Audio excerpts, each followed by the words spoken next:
All right. Good afternoon, everyone, and thank you for joining our very important discussion on COVID-19 and the importance of vaccination. I thank you very much for your patience. My name is Alicia White, team member here at Sagicor. So we're going to be talking today about should we get it, why or why not? What's the science around the vaccine? What are your concerns?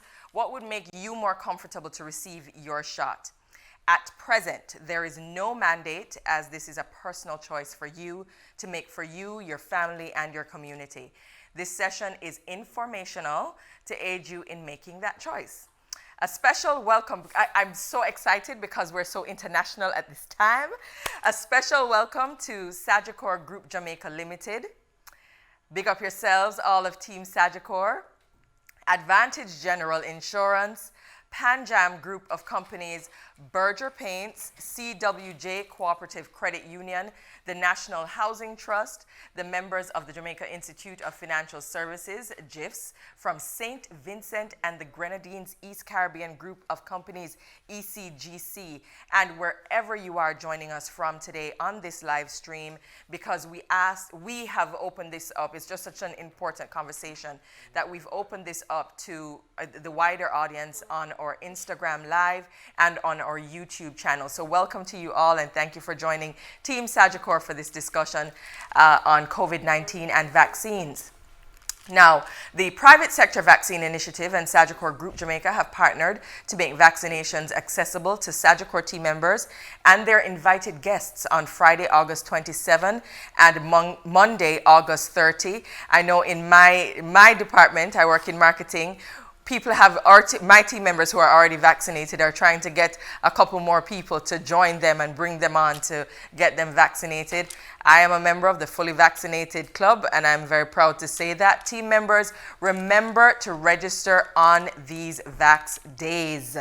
I now introduce the man in charge and who is a visionary and saw the importance of such a talk, not just for the company he leads, but also as an initiative to involve the private sector both nationally and regionally. Chairman of the Private Sector Vaccine Initiative, PSVI Oversight Committee, and Group President and CEO, Sagicor Group Jamaica Limited, Mr. Christopher Zaka. Hello, sir. So again, good afternoon, everyone. We have right now we have about 400 plus people on this Zoom, and we have many more watching our online streaming, and it's a great pleasure to be hosting this. It's a Sagicor event, but we have invited the entire Jamaican community to join in, because we at Sagicor believe that this is a national effort, and it's one of the most important things right now is to spread the message, get the facts out there. I see that I'm still having an echo and it's affecting other people. Mr. Zaka is going to lead off this conversation for us, of course. And if you saw, we made the decision today to include everyone. So this is really a team meeting that we're bringing in the rest of Jamaica on. We have no problem with that, right, Mr. Zaka? We have no issues whatsoever. We've been very involved with the PSVI as a company. We've been making sure that our team members are aware of everything that's going on, as well as the other companies who have joined us. But we do have Dr. Ramon Arscott. I did say we were international today, and he's joining us live from Bermuda. I just want to make, if you guys could just give me a kind of a signal as to when everything is set with all echoing and all voice issues and whatsoever. So we just want to make sure that everything is ready. But Dr. Ramon Arscott, as advertised, is actually here. Hi, Ramon. Dr. Arscott. How are you? Okay, we'll get to you in a second. But yeah, he is here. There you just saw him. So he is actually here. So we're going to go back to Mr. Christopher Zaka now. Mr. Zaka, can you speak again so that we can check one more time? And again, this is a team meeting that we've involved everybody with. We just want to make sure that everything is set, and in involving everyone from the perspective of Instagram and YouTube. I know some people on Twitter have now switched over to Instagram, switched over to YouTube to watch this. And also, very important, at the end of all of these presentations, I want to make sure everyone knows you can ask as many questions as you want. Mr. Zaka, from a local perspective, has been very involved in everything today. I nearly cried tears when I saw those doses of Pfizer not just touch down on the island, but touch down off the FedEx plane onto the island. And 15 to 18-year-olds, this weekend, your blitz is coming up. I have every confidence that the teenagers of this nation will show up and show out to get their vaccines. I have every confidence in that. I could talk about this vaccine initiative for days. That's how well trained I am by my boss, Mr. Zaka, but over to you, sir. Before I go on, Alicia, I have learned that the Ministry of Health has moved the age group for the Pfizer vaccine down to 12 years old. So it will be 12 to 18 years old. And I think that's a welcome move and a very positive move for the country. So that's exciting stuff.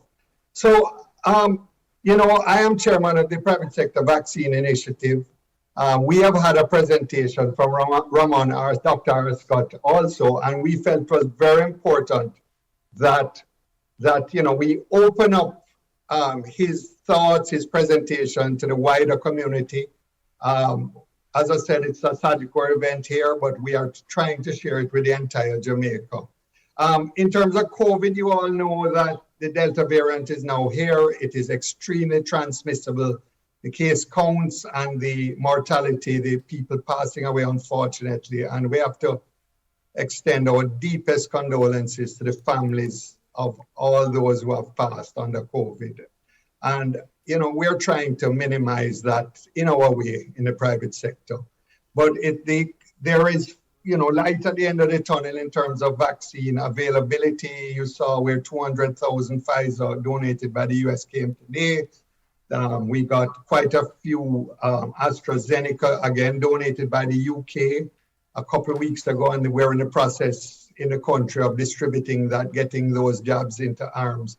There also will be Johnson & Johnson on its way, and there is a commitment from the African Medical Supply Platform to deliver over 1 million Johnson & Johnson over the next 8 to 12 months. It's not an exact science in terms of when those will be here, but the first shipment should be here soon. So the bottom line is, having had a vaccine drought because of the excess demand in the world for vaccines, Jamaica is finally getting to the point where we will have enough vaccines. And now the issue becomes, how do we convince our population to take the vaccine? And there are a number of strategies around that. The PSVI has its own approach to that in working in conjunction with government. And one of the approaches is for all of us as leaders in the private sector to talk to our team members, to really, hear their concerns.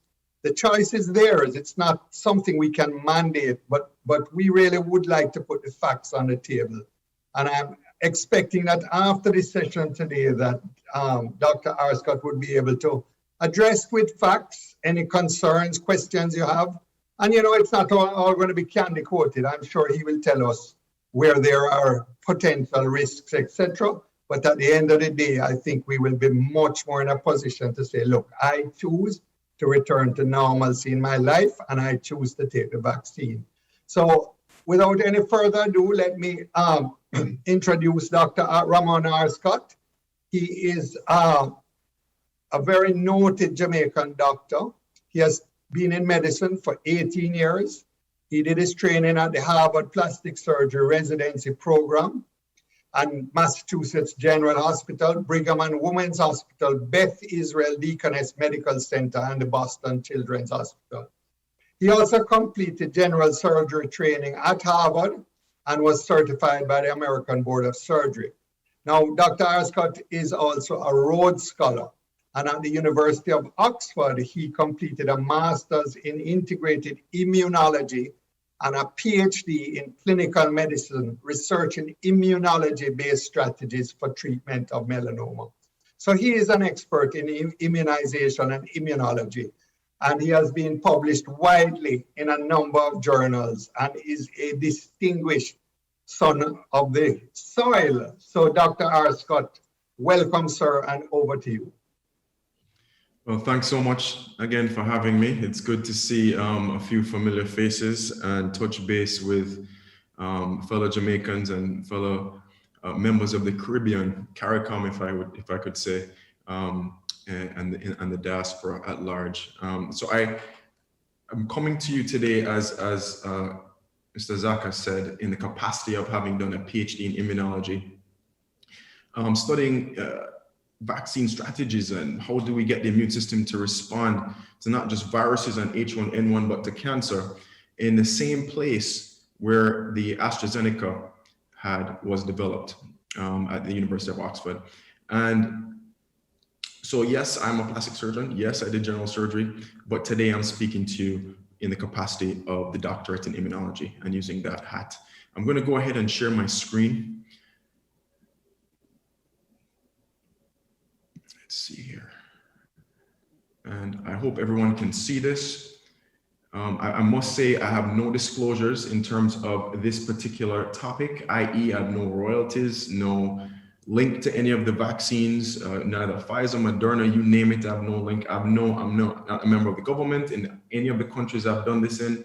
I've done this as far as Ghana, in West Africa, to as Dr. Arscott, can I ask you to just go full screen for us so that we can see? Can you see this? Yeah, there we go. Cool. Thank you. Perfect. Great. So no disclosures. I really am just trying to come at this to try and give, hopefully, as it was said in the outset, give you a little bit more understanding as to what is a vaccine, how does the virus actually affect us, how does the vaccine help with attacking the virus? Why isn't my immune system strong enough to deal with this? So what's the difference between my natural immunity to if I caught COVID versus getting the vaccine? If I caught it before, do I still need to get the shot? And then they're telling me, well, you won't get disease, but you can still catch the virus. So why do I even get the vaccine? I've heard all of these questions from patients, and I understand where they're coming from. But hopefully at the end of this talk, if you just stick with me, that you will be able to have a bit more clarity as to why we say what we do. Okay, so we're going to start by talking about the immune system. I want to speak about what exactly the adaptive immune response is. How does your immune system function? And once you know that as a baseline quickly, then we'll be able to talk about what exactly is a vaccine, specifically the COVID-19 vaccine. We'll talk about what happens if you get infected with SARS-CoV-2 and are not vaccinated, what happens to the virus, what happens to you as the host, and what happens to society. Okay, and then we'll talk about the risks and the complications, not just of the virus, but of the vaccines themselves. And then we can open the floor for questions. And please, if you even need to extend this forum, please ask all the concerns, all the questions you have, and I'll attempt to answer them today. Okay, so what is the immune system? I need you to realize that the immune system is an army. It's a police force. And like any other police force or army, there are different members with different functions. And there are four members of the army of the immune system that I need you to remember. And if you know these four, then everything will start making sense. What are the four? You got the general in the army, what we call the CD4T helper cell. He tells everybody what to do. You got the detective who goes out and finds problems, finds intruders like viruses or anything that it's going to cause trouble. We call it the antigen presenting self, and that's this guy in the gray hat. You got the sniper, the killer T cell, we'll call the CD8 killer T cell, and I depict him as this gentleman here, which some of you may know. And then he's out there to shoot to kill, deal with the intruder. Then you got the regular squaddy on the front line, the regular policeman who carries handcuffs. We call those B cells. And when I talk about handcuffs, I'm talking about antibodies. When you hear antibodies, that's all they are. They're just handcuffs. Yes, they do a few other things, but I need you to realize that they're primarily handcuffs to handcuff the intruder specifically that breaks into your body. Now, all these cells are made in the bone marrow, but when they leave the bone marrow, they have to go to school to learn what makes you different from what makes Chris Saka versus Mary versus what makes you unique. And they do that in an organ called the thymus. It's a big organ in the top of the chest in an infant, gets smaller with age. But when they leave the thymus, the detective, this guy on the top right of the screen, for the rest of your life, all the detectives survey every cell in your body and they have two jobs. They're looking for two things. Anything that's not you, because they know what makes you up, like a virus, a bacteria, an intruder, or any altered version of you, any mutation, like a cancer. So you and I make cancers every day, but these guys find it and the immune system deals with it. The viruses and the cancers that get out of hand are the ones that manage to bypass the security force, but we'll get into that. So when he finds intruder, like this virus, I depict him as a gunman, a burglar, as they say in the States. Here he has a green hat, blue jacket, brown shoes, and a gun over his back. Finds intruder, detective grab him and say, come, and he take him to the police station. What is a police station? Lymph nodes. When you hear about lymph nodes in your neck, on your arm, or in the axilla, in the groin, some people call it wax and cannon when it is swollen in the groin. They're just police stations. That is where the general lives. And he takes it to the police station, to the lymph node, presents it to the general and said, General, look what I found. I found this intruder. And when the general said, okay, call in Squaddy and say, Squaddy, cuff him. Call in the sniper and say, Sniper, shoot him. But before you cuff him and shoot him, I have a job for each of you. Squaddy, I need you to make a whole squadron of what we call memory B cells. Remember the policeman is a B cell? Memory B cells that will be for the rest of your life, making handcuffs specific for this intruder. So that if he ever shows up again, you cuff him on arrival. You don't need the detective to come and tell me that he's here. Sniper, I need you to make a SWAT team. Same job. If he ever shows up, no matter which door he comes in, ear, nose, mouth, wherever, shoot him on arrival. You don't need the detective to come and tell me. But the problem is, this specialized force, this specialized squadron, takes 2 weeks to make them. There are some viruses, some intruders that can do a lot of damage, could even kill you in 2 weeks before you can create this specialized force. Not all. We deal with most intruders, but there are some that will kill you in those 2 weeks. So what is a vaccine? Well, scientists decades ago, they said, can we give the immune system a heads up about these dangerous intruders who could hurt you in less than 2 weeks before you manage to create this squadron, so that if you run into the real thing, the squadron's ready. The specialized force is already there. So what did they do? For measles, mumps, rubella, they isolated the gunman in that instance, say the measles virus, took away his gun so he couldn't hurt you immediately, and gave you the live gunman. That's what measles, mumps, and rubella is. So that is when they say, oh, they give him the virus. That's what they did with those. They call them live attenuated vaccines. But that's not what the COVID vaccine is.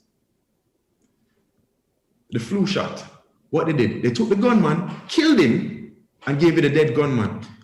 The detective finds a gunman on the side of the road, bring him to the general. General say, okay, squaddy, sniper, create a squadron. If this guy ever show up alive, shoot him, cuff him.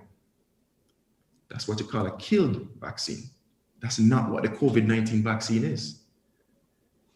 They said, how can we make this even safer? Can we give you a heads up without even giving you the virus, live or dead, whether we give it with the gun or not? And that's how vaccinology has changed. So they said, with this virus, what makes him unique? For argument's sake, for Corona, again, I depict him as this gunman. We say, he's the only one with a green hat. They said, suppose we say, well, this is the only virus with a green hat. And when I talk about the green hat, I'm talking about the spike protein. If you ever see a picture of COVID, you realize it looks like this shell with this little red, what we call like China bomb. It's red spikes. That is the green hat. That's what's unique to this virus. They say, suppose you just gave it a hat. And then the detective finds the hat and says, hold on, this is not me. This doesn't make up part of myself. Grabs the hat, takes it to the police station, said, General, look what I found. General Collins says, if you ever see somebody walk in with this hat on, cuff him, and the sniper shoot him. And that is what they did. The COVID vaccine is trying to get the ones that we have in the West, they're trying to just give it a hat. Now that you know that, I'm going to take it a step further. They realized that when they gave it a hat, you didn't form a big SWAT team. Okay? This SWAT team, the killer T cells that shoot to kill as opposed to squadron, they're really good at going after intruders that get inside a cell, i.e. inside a house. At this point, you need to realize that your whole body is a neighborhood with 37 trillion houses. And different viruses like to break into different houses because they need to get into the house to be able to multiply themselves. They realize that the handcuff guys, the B cells, they're really good at cuffing viruses that are outside the house in your bloodstream. And the SWAT team, you need them to be able to go inside the house to attack any viruses that got inside the house. If they gave it a hat alone, it didn't create a good SWAT team. So they said, in order to create a good SWAT team, we need to get the hat inside a house, inside a cell. Once it did that, and the immune system realized that, hold on, somebody else's clothes is in my house. Huge immune response, big SWAT team, not just a big squadron of B cells, memory B cells, but memory T cells. So you have the handcuffs, you have the SWAT team, and you're ready. So the question is, how do you get the hat inside the house? Inside a cell.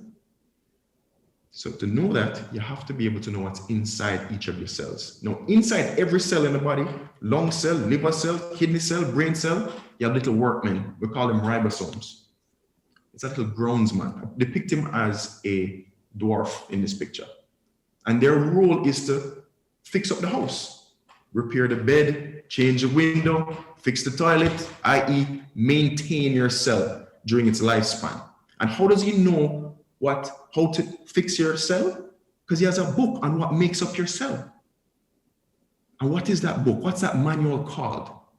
Messenger RNA. That's all it is. It's a book that tells these little workmen, what do I need to make in order to fix this house? So the scientist said, suppose we gave him a book, a little strand of RNA that tells him how to make the hat. We deposit the book in the cell, the little ribosome, the little workman makes the hat and says, boom, hold on, hat is now inside the cell. Immune system sets off the alarms and you create a big immune response. The hat can't hurt you. They're not giving you the virus. They're giving you the hat. In fact, they're giving you a little book on how to make the hat. And RNA cannot get inside your nucleus where DNA is. It cannot integrate into there. In fact, it is extremely fragile. They've been working on how to do this for 30 years. Not last year, not in 2019, 30 years. Why did I say 30 years? One, when they started thinking, how can we make vaccines safer? Can we just give you a piece? Or can we just give you the book on how to make it? They realized that when they gave you the book, it broke down before it even left your shoulder. It is so fragile. So they had to figure out how to make a shell to protect the book to give it to you. That's what took 30 years. Then in 2003, Corona showed its head. It was called SARS over in the Far East. Had a 10.6% mortality. 1 in 10 people were dying. That was coronavirus. Then in 2012, it came back again as MERS, Middle Eastern Respiratory Syndrome. It was Corona again. And they said, no, man, we need a vaccine for this. And they started work, and they've been working on that vaccine. Then it came back again in 2009, SARS-CoV-2. That's why I call it Terminator 2, because it came back again. And they said, no, but guess what? We've been working on it. We're ready for him now. So this dispelled the notion that this was an overnight thing. They had things ready and they launched it. So now that you know, what did we do?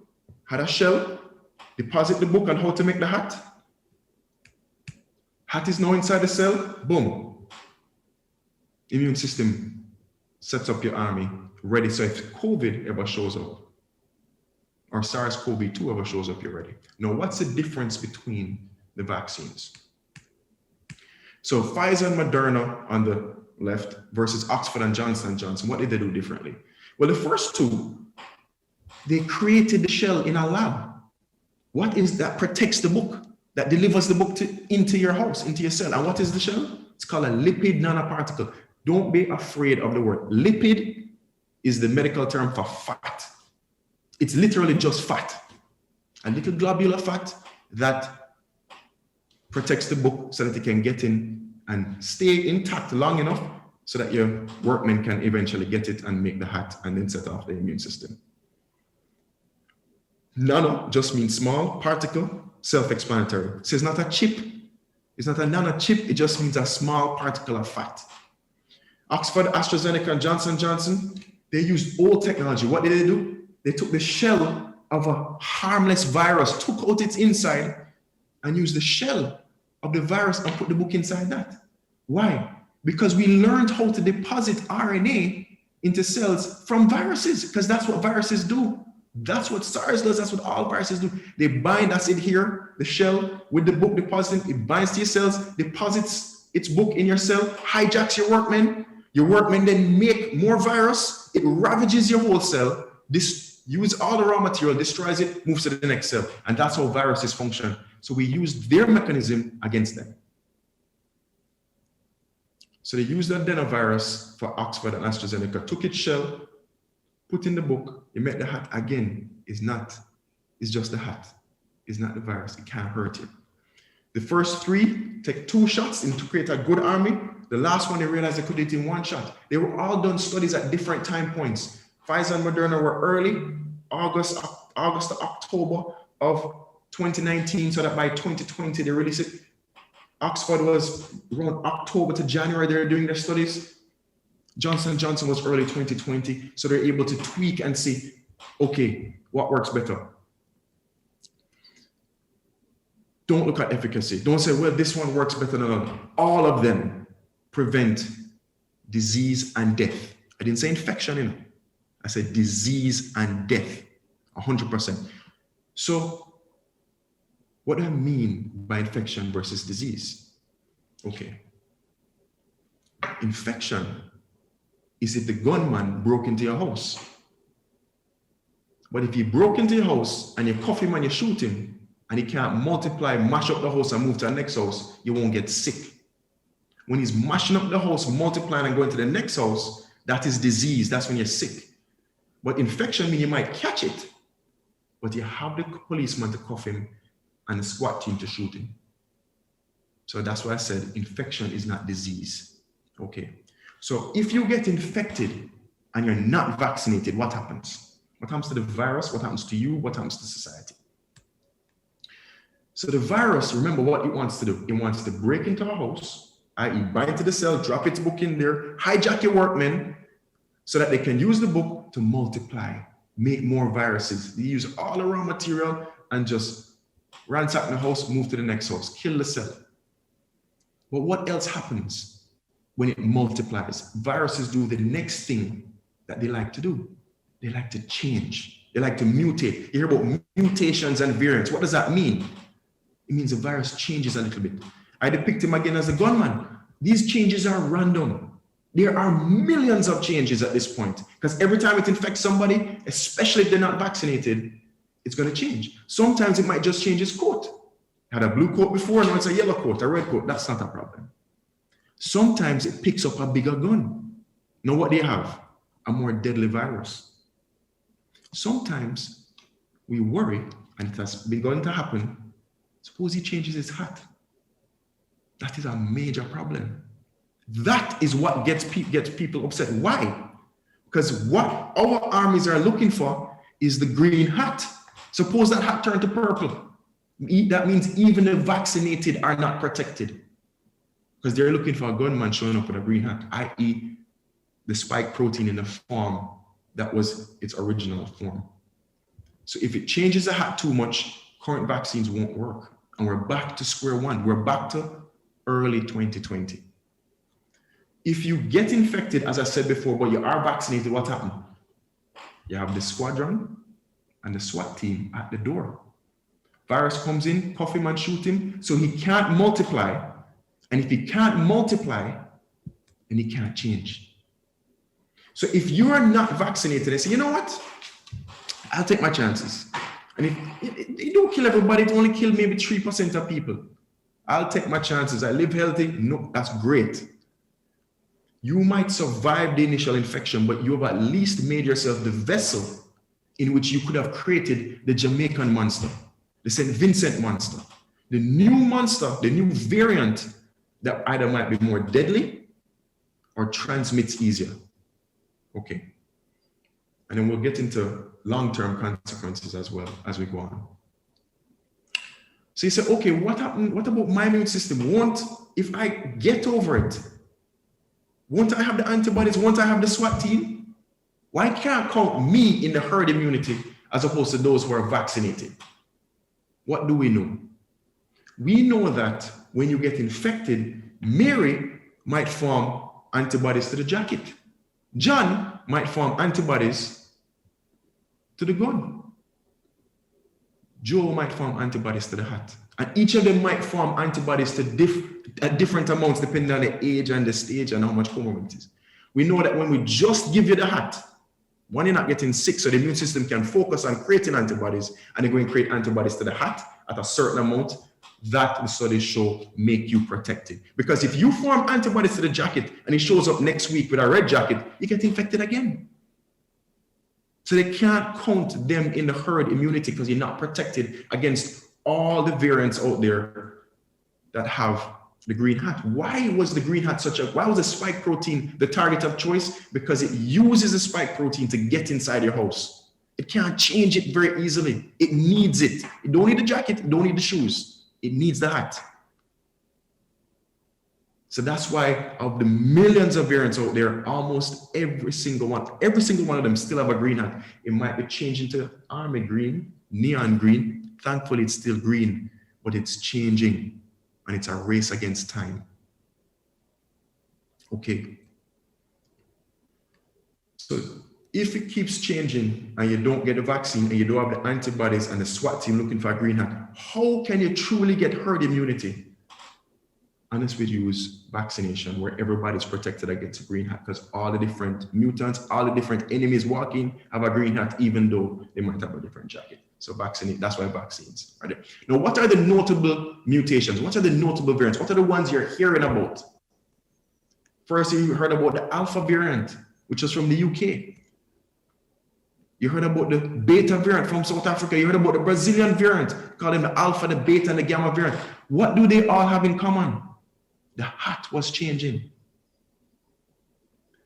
The hat, remember I said it needs it to get inside the house? It acts like a key. It binds to the lock. It jimmies the lock to get inside the cell. And the cell that COVID likes is the lung cell. They call it pneumocyte.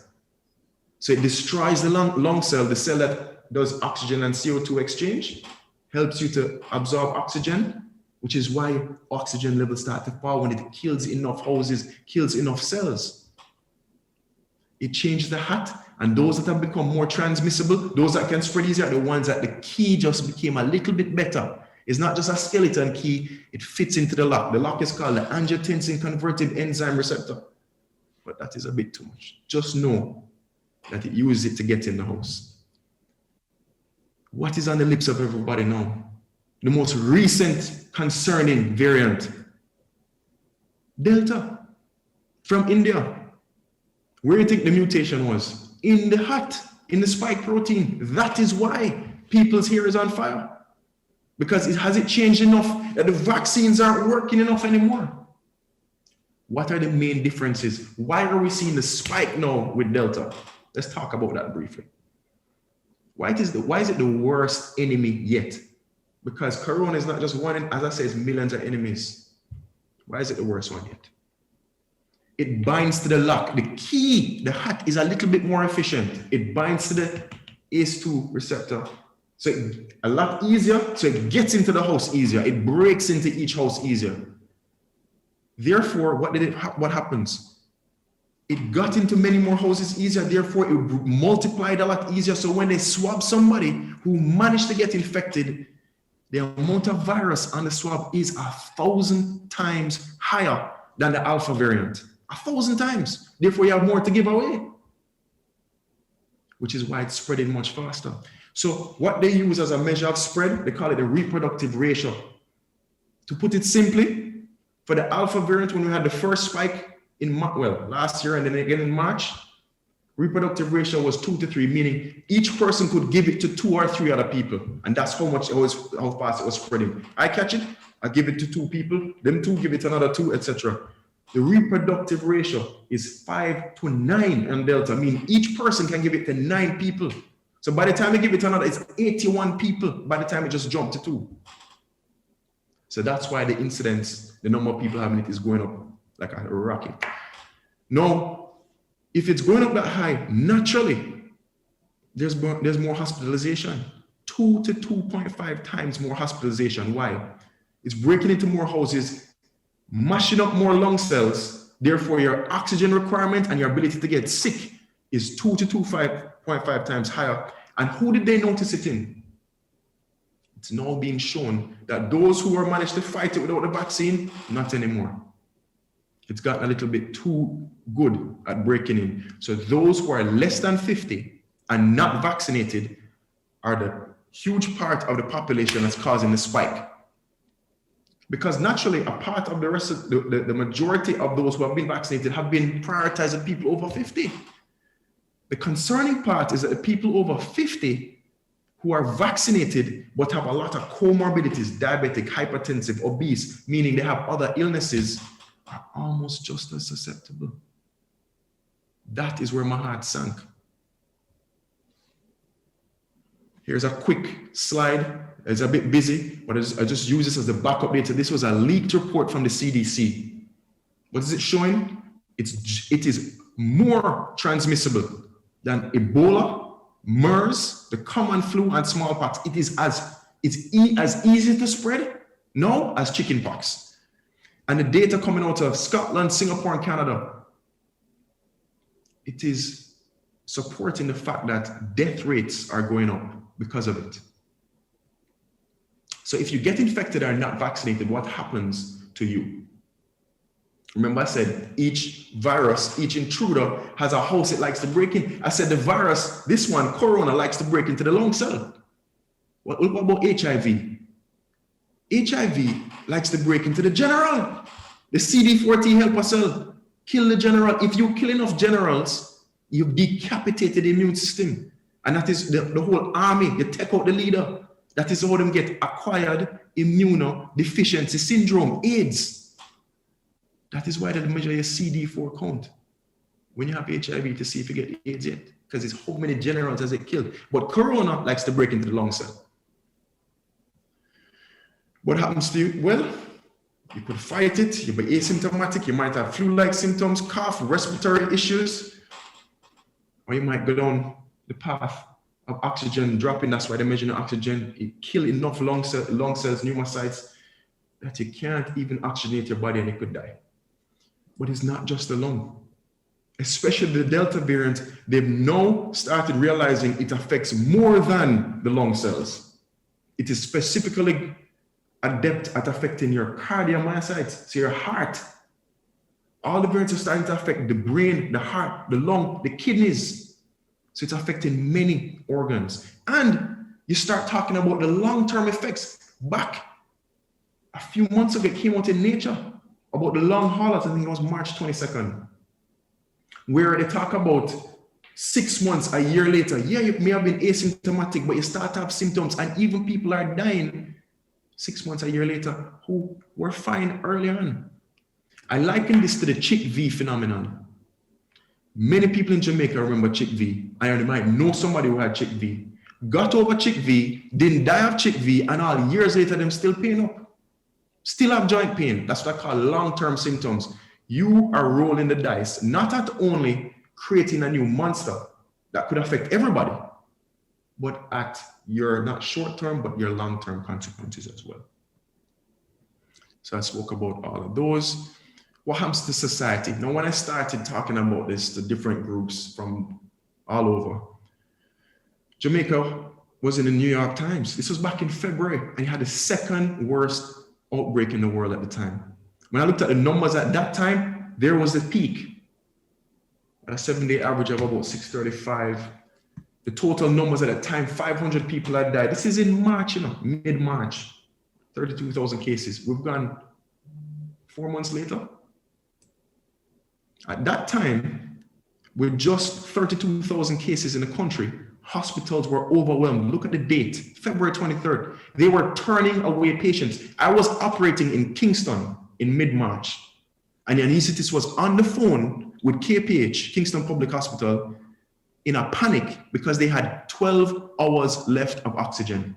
You imagine you show up to the hospital at that time and you needed oxygen, you goes cook, right? So where are we now? 4.5 months later, look, you can see the peak coming up again, spiking again.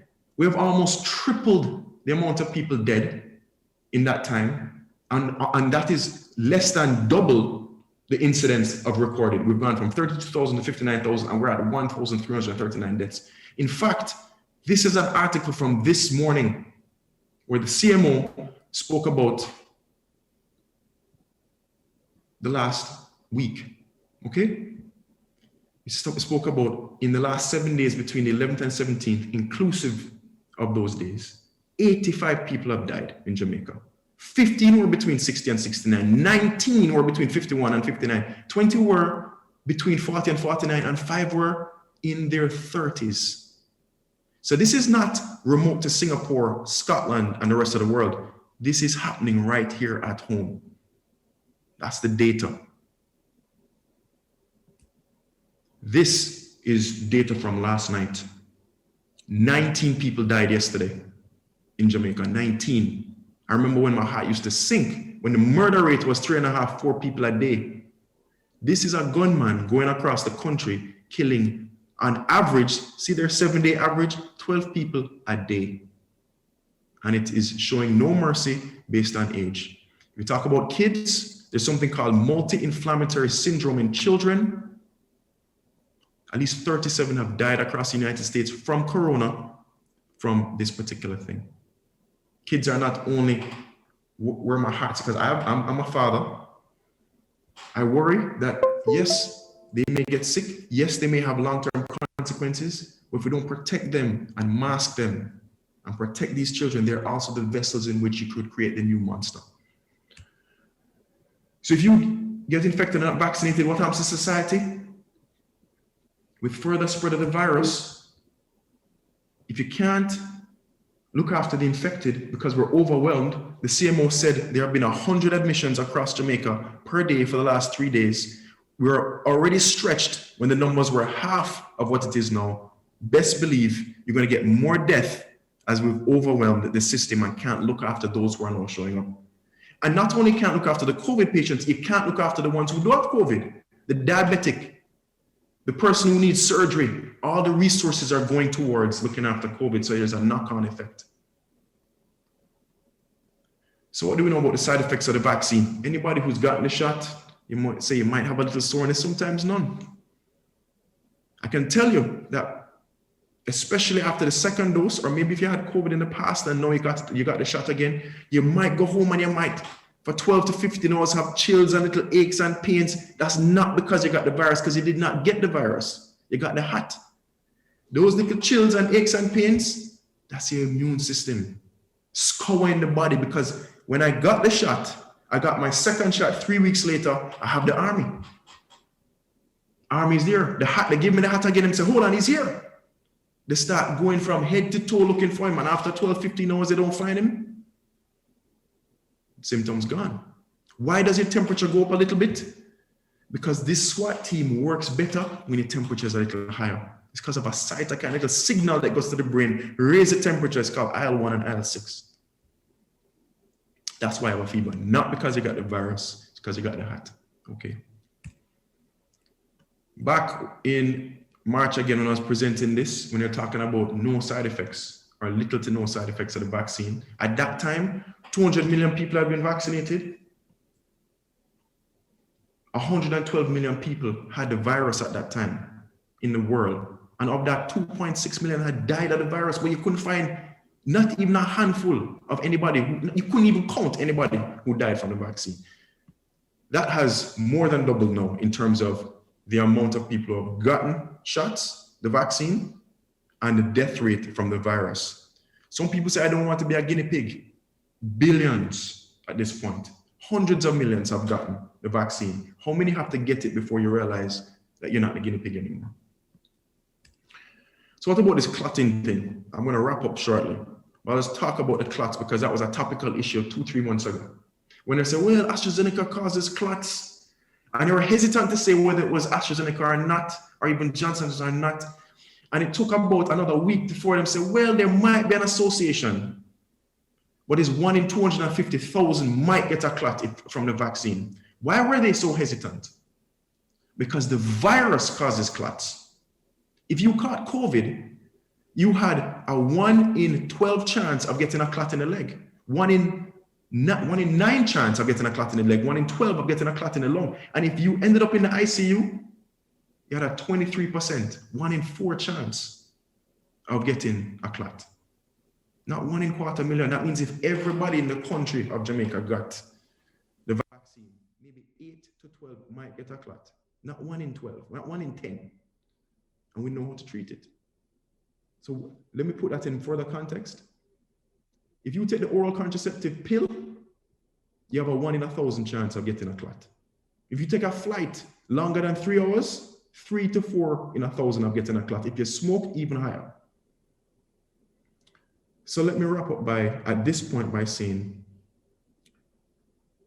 remember, if you're going to make a decision to get the vaccine or not, I'm not calling it an alternative to living healthy. Yes, live healthy, eat well, eat your vegetables, be healthy. But the things we vaccinate you against are the things that will take down the healthiest person. So I don't call this an alternative, I call it a complementary medicine. It's not in place of living healthy. I want you to have the squadron at the door if the gunman ever show up. So that he can't multiply, so you don't have enough to give away. And he can't change. Because he started to change. The heart is changing. It is a race against time. So I'll close there. And I'll open the floor for questions. Wow. Wow. Dr. Arscott, I can truly say I've never heard anything explained like that. I'm sure Mr. Zaka, who's still with us, can say the same thing. Thank you, Ramon. I know that this comment will please you greatly. K. Dean on Instagram said, well done, Dr. Arscott, delivered like a true Taylorite. Is that true?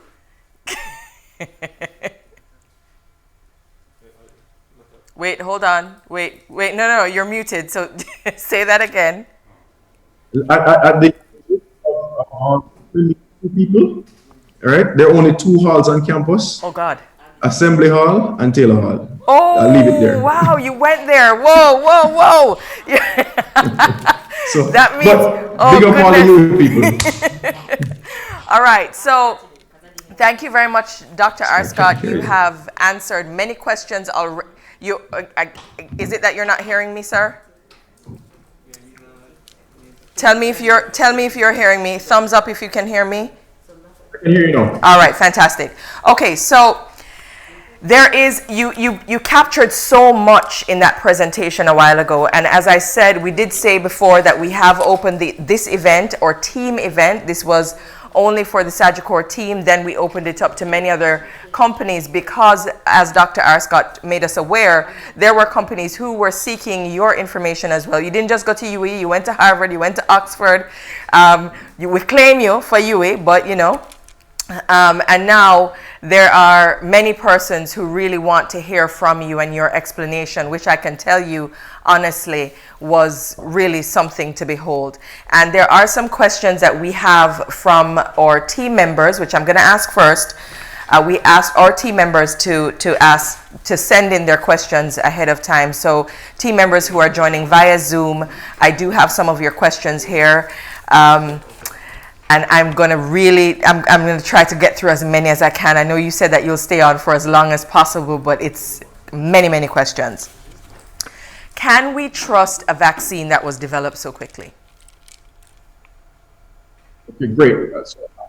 Great question. Thanks. I understand the am I echoing? Can you hear me? I'm gonna turn you up a little bit. Go ahead. I can't hear me. Yes, hearing him now. I'm hearing Okay, you. good. So, oh, I'm echoing still. As I said in the. All right, hold on, Dr. Arscott. Let me just fix that.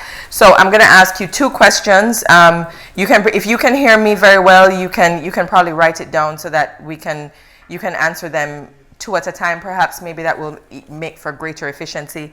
Can we trust a vaccine that was developed so quickly? And is the vaccine only to be considered for emergency use authorization, EUA? Now, you made mention earlier of a lot of hats, and I particularly loved the general argument. That was hot. Tell us though, can we trust a vaccine that was developed so quickly? Sorry, can you hear me? I can. Okay, perfect. All right. As I mentioned, this was not created overnight. It took 30 years. I'll just run it by point quickly, just in a bullet point. They started working on how to give you the hat, how to give you the manual, the mRNA, to get that hat inside you in the early 90s. When Corona started showing up in 2003 as SARS, because remember, you call it COVID, but the virus is called SARS-CoV-2.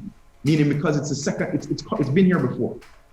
They started working on a vaccine then. It showed up again in 2012, MERS, same coronavirus family. They were working on it then. When it showed up in 2019, we're talking about almost 30 years of work that went into this. This did not come overnight.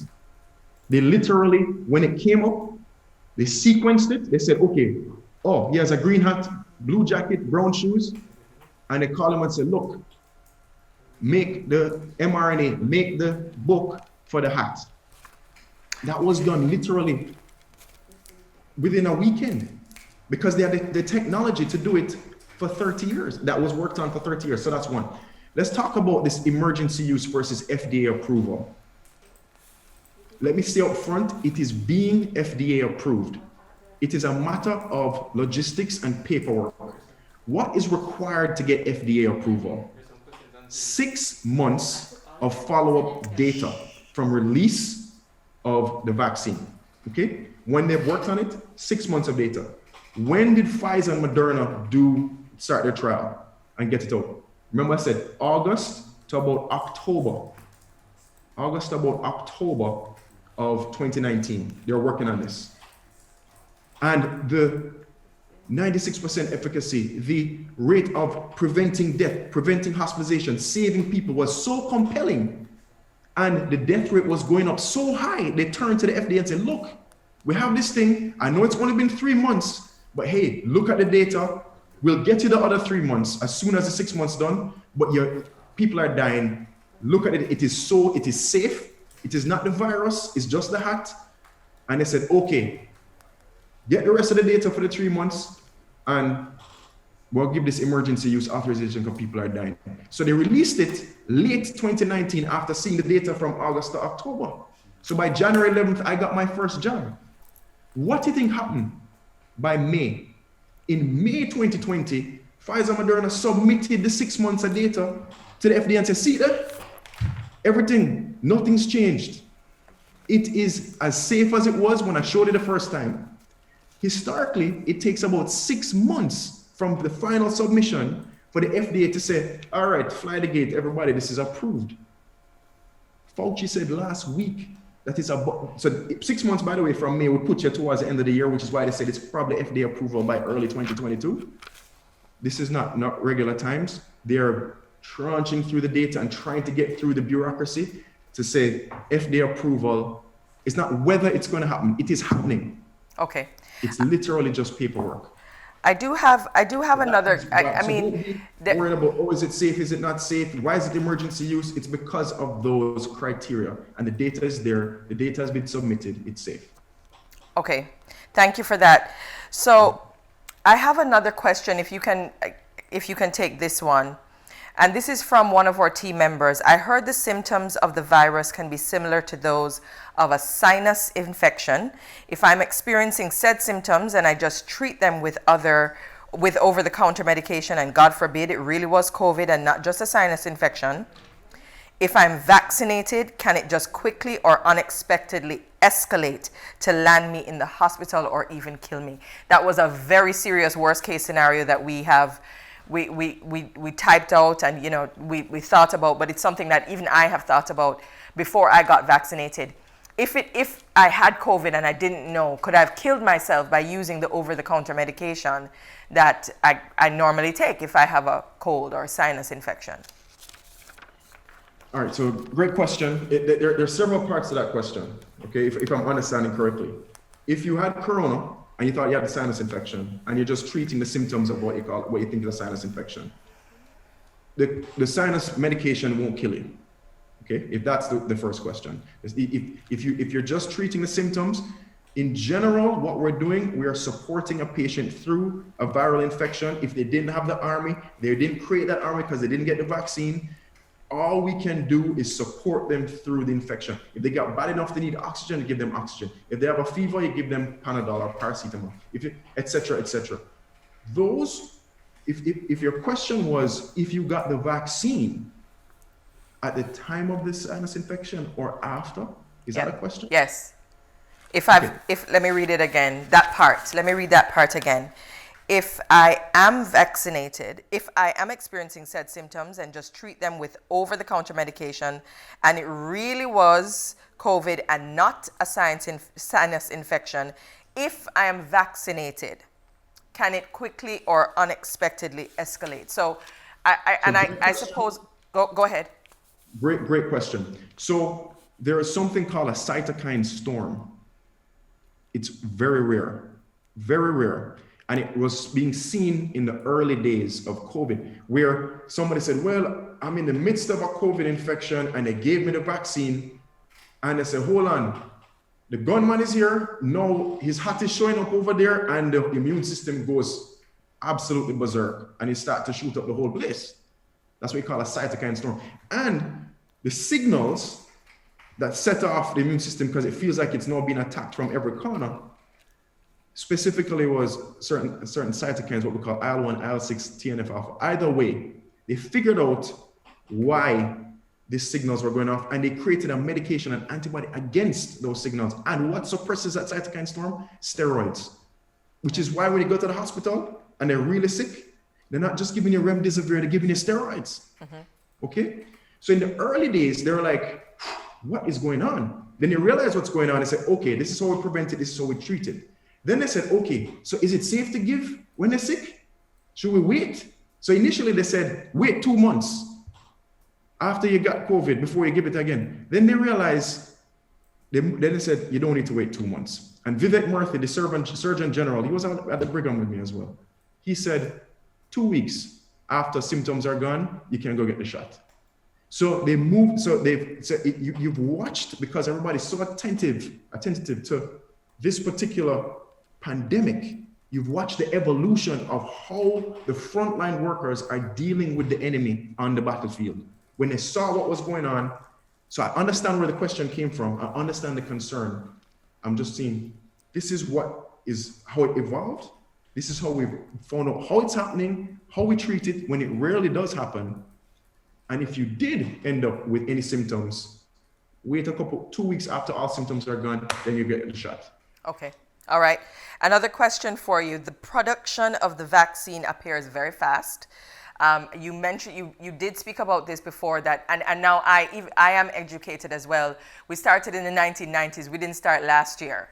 So that's something that we also have to be mindful of. But do you know any of the tests, or are you aware of who it was tested on? A lot of persons have raised that question. Was it tested on human beings? Was it tested on animals? Are we safe? Who was it tested on? Great, it's a great question. So for you to get to a trial, okay, for you to get it to humans, for the FDA to say even just emergency use, it has to go through at least 3 phases. Okay, you're right. The first phase is actually phase 0 is in an animal. Okay, you say, will this thing kill a living being? as in the vaccine. And they said, no. Looked at the safety profile. Then they got to phase 1 and they gave it to a couple people to say, is it safe? Literally a handful of people. Then they get to scores of people in phase 2 and say, okay, we're now going to give it to many people and say, is it effective?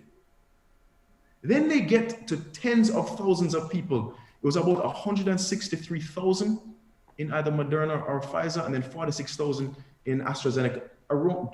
It's around those numbers.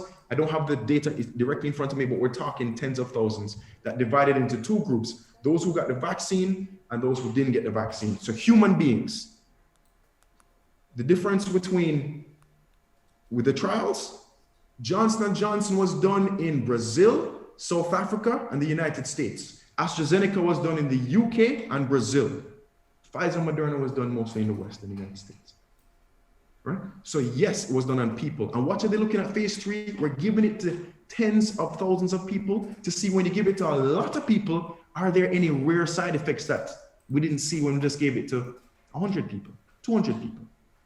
So first, is it safe? Then is it effective? And then is it any rare side effects? When they did that and they saw the data and they was like, wow, look how much protection the people who got the vaccine have to those who don't have the vaccine. They said, turn to the FDA and say, look, we're 3 months in, 3 months of follow-up data from the person who got it the first time. We need to release this because people are dying. And now they have the whole 6 months, the entire data is submitted. It's still consistent, which is why it's literally, what happens when it gets FDA approval? It means governments, schools, industry can mandate that you have to get it. They can stop you from coming into the country without it, once the FDA approves it. They've already started doing that. They're ahead of the final because they know the approval is coming. There are certain places I can't travel to without certain vaccines. This is not new. I can't go to South America with certain vaccines. I can't go to certain African countries without certain vaccines. This is not a new edict. Dr. Arscott, can I ask you your thoughts on, I mean, you made mention a while ago of the fact that it's not an if, but it's a when. And you touched on a very critical point. I mean, we've been talking about it on social media forever, that soon America is going to say you can't come here without a vaccine. And soon there's going to be all kinds of foreign countries are going to say you have to come. And we're speaking in our Jamaican context here, yeah? Do you think it's going to be what type of vaccine is approved by the FDA, or do you think that all of them will be approved? Is that what you mean when you say not if, but when? Okay, currently, it's all the ones that we have in the West, I should say. Okay. When I speak about vaccines, you have to realize that there's some others out of Russia, China, Cuba. Sure. I'm speaking specifically about, when I talk about giving you the book that tells you how to make the hat, I showed you the 4 that we have. There are vaccines out there that came out of China, right? Like one called Sinopharm, that's in Trinidad. And what did they do with that one? They used old technology. Remember I saw when they do, how did they vaccinate you against measles and mumps and rubella? They take the gunman, take away the gun, and give it a live gunman and say, well, he's weak now. He's weak enough for 2 weeks that you create an army and now you can, if the gunman show up with a gun. That is what the Chinese did. That's what Sinopharm is. They gave you the live coronavirus without the gun. They have a live attenuated vaccine. That's not what's in Jamaica. Okay. That's not what's in the United States. That's not what's in the UK. That's not what FDA emergency use authorization. It's not even the EMA didn't even allow that, which is the European FDA. Okay? All right, we just look at the data. Sinopharm doesn't protect you, not nearly as much as the army you have when you have the vaccines we have. So it's the ones we have. Don't wait. You know what? I'm going to wait on Johnson & Johnson. Or you know what? I'm going to wait on whichever one comes. Honestly, because you don't want to be the one who not only might get sick and die, or have long-term symptoms, or if you even survived, you are the one that created the Kingston variant, the Mandeville variant, the St. Elizabeth variant. Woo. Right? That has become either picked up a bigger one or is more transmissible. Yeah, viruses are doing what they do. I heard that. Viruses are mutating, and that's what they do. We do not... When you said Kingston variant a while ago, God forbid, I mean, my back. I felt that one. Let's get topical for a moment. Yesterday, it was announced that the Delta variant is within our shores. 22 cases have been, I guess, identified is the term. It's very contagious. How easier, this is another question from one of our team members, how easier is it transmitted versus the original virus? And I want to frame this a little bit more.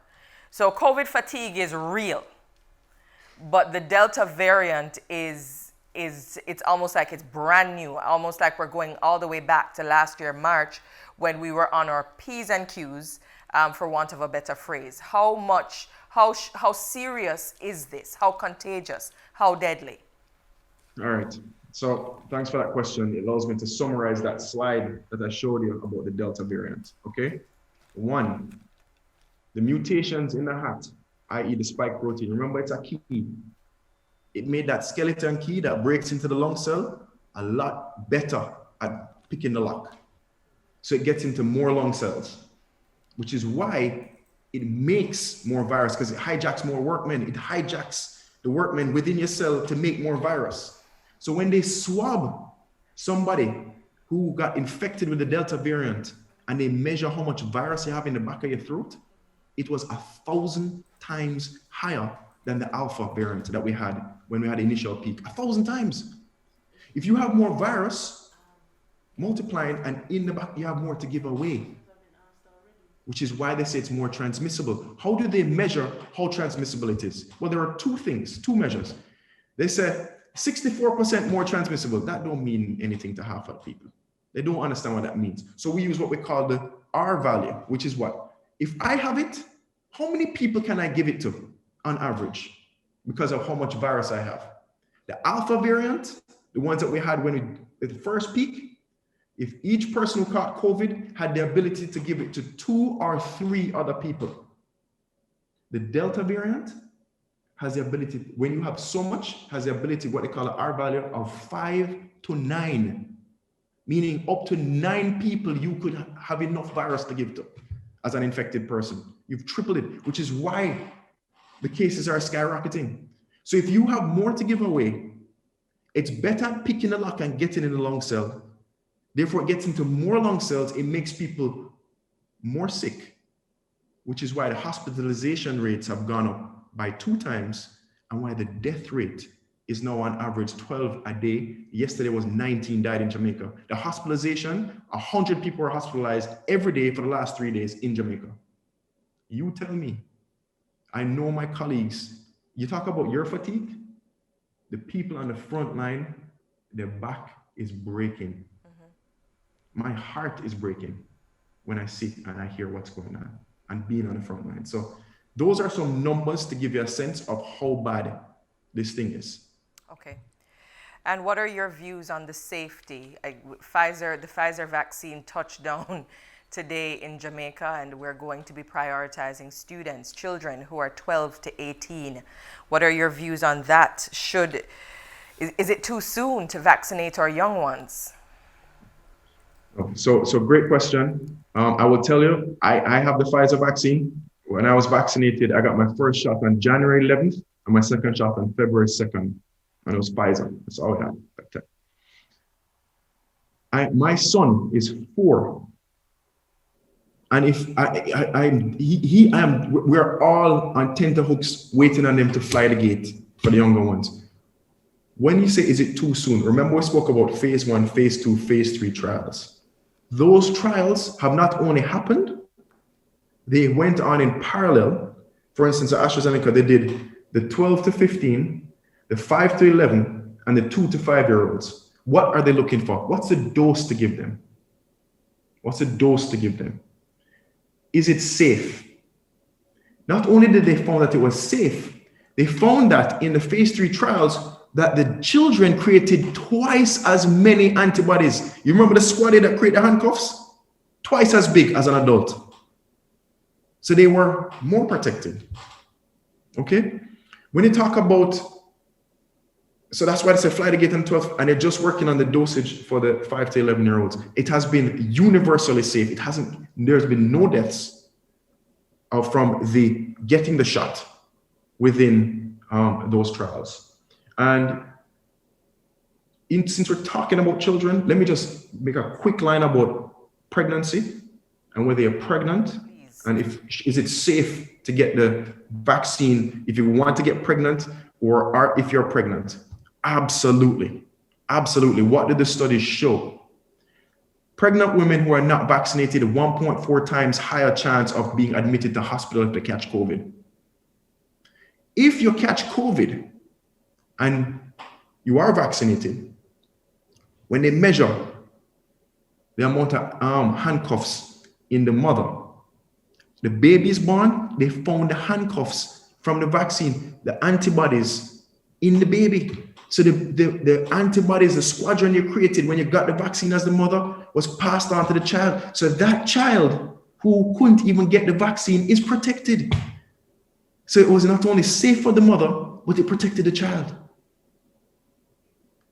Infertility, absolute. It's just an unfortunate debunked theory about this whole infertility thing, and why I'm not going to get it because I can't have a baby and shedding and so on.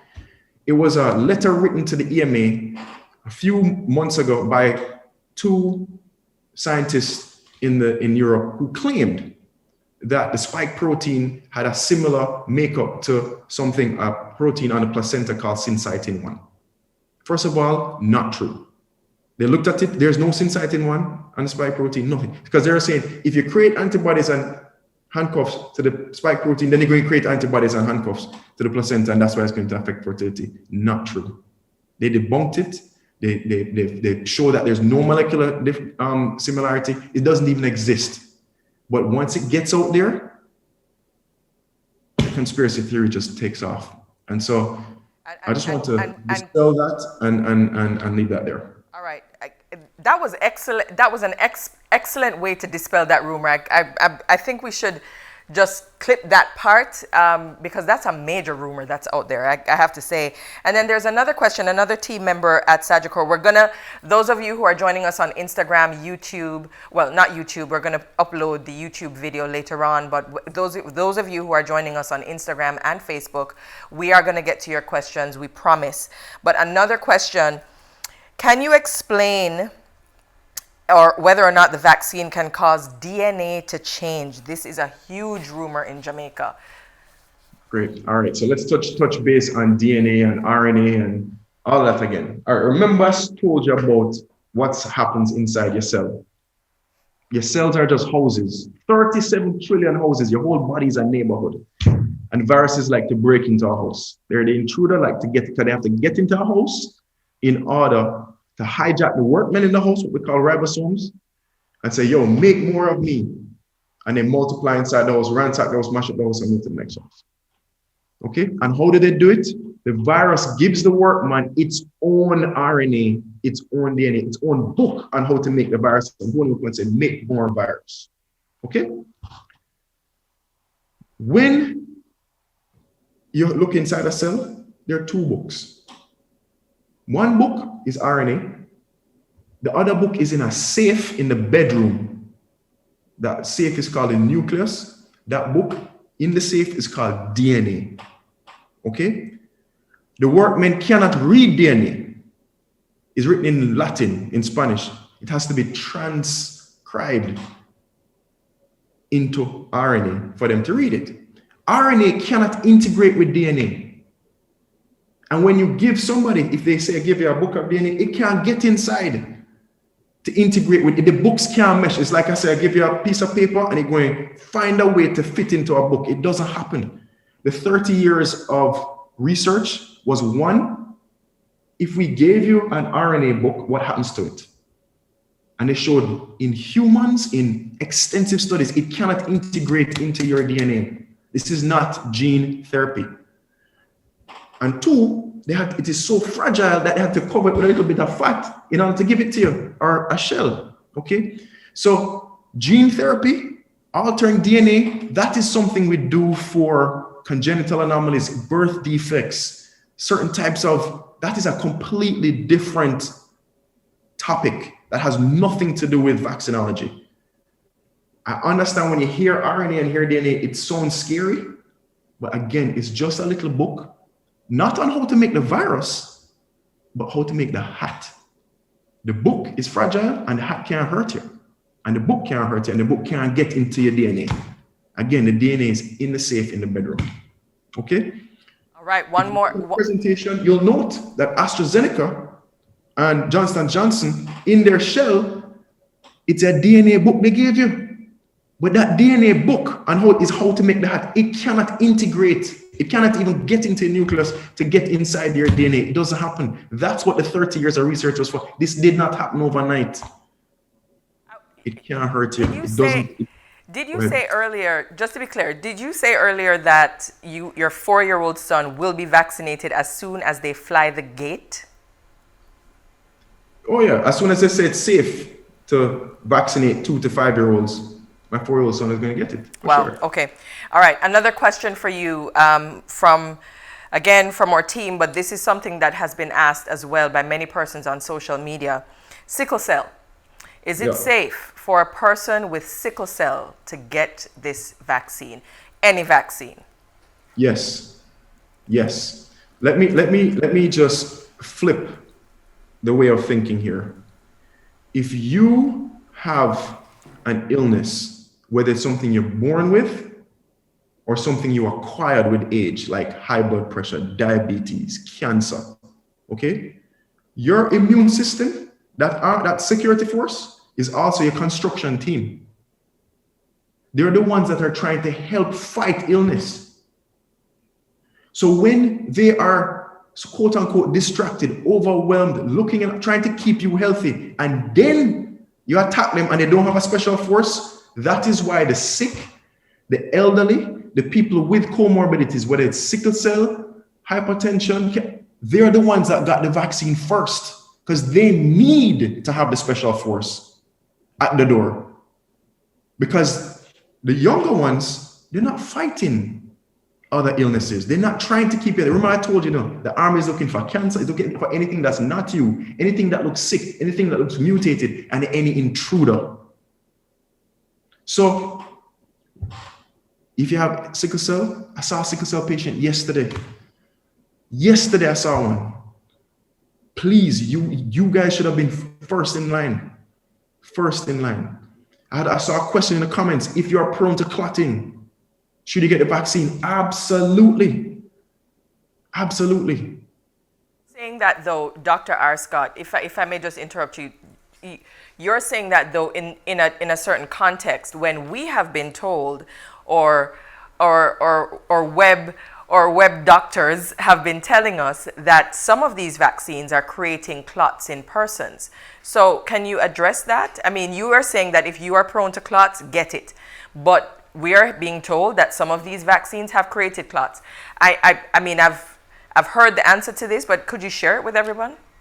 Okay, so thanks for that question again. It was like towards the back end of the presentation. And so you'll go back and you'll see that in April, they say, hold on, AstraZeneca is causing some clotting issues, right?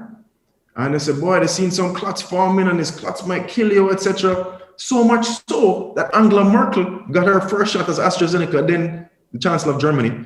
This report came out, so she got a different shot for the second shot. And that is when we started talking about mixing and is it safe to mix? And yes, I can talk about the data where it shows that it's safe to mix certain vaccines, right? But why were they hesitant? Why am I saying if you're prone to clots, you should get it? Why are they saying, well, because they looked at the data and they said, I can go into how it causes clots. It causes something called platelet factor 4, but I won't get into the mechanism of action. What I will tell you is that the incidence, the chance of getting a clot from the vaccine is 1 in 250,000, meaning 4 in 1,000,000 people might get the clot. So you have 1,000,000 people, 4 might get the clot from the vaccine. If you caught the virus, you can get as much as 1 in 4 might get a clot. If you're the ones who end up in the ICU, as high as 1 in 12 from the virus. Not 1 in a million, 1 in 12 might get a clot in the lung. 1 in 9 might get a clot in the leg from the virus. So if you're prone to clotting, if you just want to look at the raw numbers, which one are you going to take a chance with? Catching the virus, which is going rampantly around the country, or getting the vaccine? And if you do have any signs or are prone to clotting, we know how to prevent and treat now. Okay, so I have a friend of mine who is born with an issue. He's in California, where he's lacking a certain factor that prevents clotting, so he's prone to clotting. So he's on long-term blood thinners. He's my age. He's on anticoagulation, Xarelto. We have the patients on Xarelto. We have them on blood thinners to prevent the clot for those who are prone to clotting, or those who show up with a clot. But the numbers are not even in the same ballpark. If you catch COVID, the chance of you getting a clot is very high compared to if you took the vaccine. Thank you. Now, there are some concerns also of not of the vaccines necessarily, but even some persons who have already gotten their vaccine. They have asked, are you concerned? You, Dr. Arscott, are you concerned, or what are your thoughts on the blanket immunity granted to vaccine manufacturers against severe side effects? You can answer that in any way. Immunity against certain side effects. The question really is saying, if I have any severe side effects after taking my vaccine, I can't sue AstraZeneca or the makers of AstraZeneca or the makers of any of these vaccines because they've been granted immunity. What are your thoughts? Okay, so first of all, again, no royalties here. I'm not part of any of the vaccine groups, or I'm not even part of the government. Just speaking to you about just from a scientific standpoint. No medication, no treatment in 2021 is 100%. 100% effective or 100% safe. Okay? None. So if you said to me, the oral contraceptive pill, 1 in 1,000 will get a clot, no one's knocking on the door of FDA to take the pill off the market, and people taking the pill every day. Okay? Yes, we didn't even see the clotting side effects until it got up to 200, 300 million people getting the vaccine. That's how rare it was. Okay? They released, and that is why they followed it for 6 months, etc. Any medication, anything that's FDA approved or anything that comes to the market, is not a matter of if there will be side effects. There will be a side effect in, even if it's rare, in somebody. It's just a matter of the general population. Can we keep that extremely low? And the efficacy, the balance of the benefit of taking it is extremely high. So your options are, you know what? I'm not taking this because I have a 1 in a million chance of getting a clot. Or we take it and prevent the 19 people dying per day, just in Jamaica. Okay, so it's a risk-benefit ratio. I can't speak to the legal ramifications. Of course, everybody was on tenterhooks when they're making tough decisions early out, where they say, look, I know it's only 3 months, but we are seeing people dying. And this thing is 96% effective at preventing death. So let me fly the gate. And I'm saying, well, suppose at 4% want to come sue you. I'm saying, boy, what you want me to boss? I'm trying to save people. So if you want to find a reason not to do a particular surgical procedure, I always talk about informed consent. I can give you a complication. I might say it's 1 in a million chance. We're like, well, I'm not going to do that procedure. But I said, but this is what might save you. You have a 99.9% chance this will save you. I said, boy, but that 0.1% chance, I'll roll the dice and take the chance of death. That comes down to your personal decision at this point. Even when they come with the mandate, because they're going to come with the mandate, nothing in medicine is 100% effective.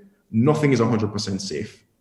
That is why we continue to push on to try and improve. Now I'm going to get to some of the questions that have been, or viewers who have joined us so impromptu because we just decided to do this morning to open this up to the wider public. Dana from Instagram has asked, how normal are booster shots? Good question. Very good question. So let's talk about boosters. All right. So you know, I do. right, that Every Jamaican child knows. every Jamaican child knows. If you look on their immunization card, you'll see I got MMR when I was 1, when I was 5, and if you went to university, just before you went to university. Okay, you got certain vaccines at 6 months, 12, and they had a schedule, and then you haven't gotten it since. For those who work in the medical profession, we have to get the flu shot every year. What determines whether you need to get another shot or not? Remember, a couple of things. One for certain, viruses change. Viruses change. And the chance of you needing a shot depends on whether this thing changes really quickly and how many people out there are vessels in which you've given it a chance to change. Okay? So measles, for instance, changes really quickly. But well up into the 95, 96, 97% of the population were vaccinated, so it doesn't have enough vessels in order to change in. So you don't have the new form of measles that you need to go get a shot for. When they started coming up with the anti-vaccine campaigns in New York a couple of decades ago, and in New York, the vaccine levels for MMR was falling, all of a sudden you started to see measles outbreaks again because you had enough vessels in which it could change, and now we had to get a different hat. It was now a purple hat or a white hat, and now that is the booster. The booster is, okay, this thing has changed. I need to give your immune system a heads up on what the intruder looks like. He's not wearing a green hat anymore, he's wearing a purple hat. I say, okay, give me the purple hat because I need the SWAT team ready. So if you show up with the purple hat, I shoot him. That's what a booster is. So will we need a booster for COVID? You're now hearing rumblings. Why are you hearing rumblings? Because one, the hat has started to change. It hasn't changed enough that the majority of us don't recognize it. Efficacy for Pfizer went from 96% to 88%. Still very strong, but it's going down because the hat is changing a bit. And I told you, it's a better key multiplies more. If it changes enough, then we're going to have to, if it's not perfect, we're going to need a booster. What else happens? In some people, those memory cells, those memory B cells, the squaddies, that squadron that produced the handcuffs, squadron said, well, he hasn't been around, I don't see the intruder, And they get a little less and a little less and a little less, and they're measuring 6 months, a year later, in the average person, do you still have enough of this special SEAL Team 6 SWAT team in case he shows up again, especially the new form of the variant, the new guy. And they're saying in some vulnerable populations, the cancer, immunosuppressed people on immunotherapy, they're like, those guys, their immune system was so low to begin with, we need to give them a shot. So those people are getting a booster. The average person's not getting it yet because the hat is still green and we still have enough to protect ourselves. But if the hat changes enough, if we're going to allow this thing to continue to spread, then we will guarantee need a booster. JD Inza on Instagram asks, how soon after contracting COVID, I think you answered this briefly before, and recovering, can I get vaccinated? Right. So as I said, thanks for that question again. So it was a moving target, as I said. Remember, initially it was that whole cytokine storm, and it was going to make you sick, and you could potentially kill you if you got COVID and got the vaccine at the same time. We figured out why that's happening. We figured out how to treat that. Still happens in a rare instance, right? Especially if you're resource strapped. If you don't have those medications that can bind to IL-6 that shuts down the cytokine storm.